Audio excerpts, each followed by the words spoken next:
Hello పిల్లలు, ఎలా ఉన్నారు? ఇవాళ మనం ఒక చిన్న కథ చెప్పుకుందాం, ఓకేనా?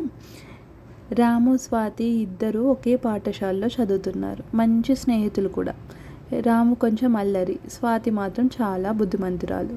ఇద్దరు రోజు కలిసిమెలిసి పాఠశాలకు వెళ్ళి వస్తుంటారు.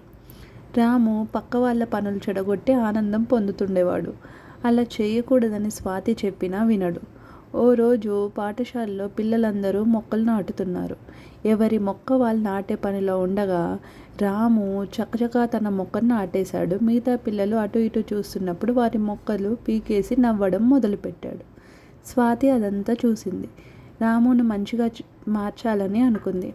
వెంటనే ఉపాధ్యాయుడికి విషయం చెప్పి ఓ ఉపాయము చెప్పింది. ఉపాధ్యాయుడు పిల్లలందరినీ వరుసలో నిల్చోమని చెప్పి, మొక్కలు నాటితే సరిపోదు, రోజు వాటికి నీరు పోస్తూ సంరక్షణ బాధ్యత తీసుకోవాలి. మీ అందరిలో సరైన వాడు రామునే అనిపిస్తుంది నాకు అని అంటాడు. ఎందుకంటే అందరికన్నా మొదట అతడే మొక్కను నాటాడు కనుక ఈ మొక్కలన్నింటికి నాయకుడిగా రాముని నియమిస్తున్నా అంటాడు ఉపాధ్యాయుడు. అతడు చెప్పినట్టు మీరు వినాలి అని కూడా చెప్తారు. అది విన్న రాము తాను నాయకుడినయ్యానని ఆనందపడతాడు. తాను పీకేసిన మొక్కలను తిరిగి నాటేశాడు. ఆ రోజు నుంచి మొక్కల ఆలన పాలన చూడసాగాడు రాము. బుద్ధిమంతుడిగా మారిపోయాడు.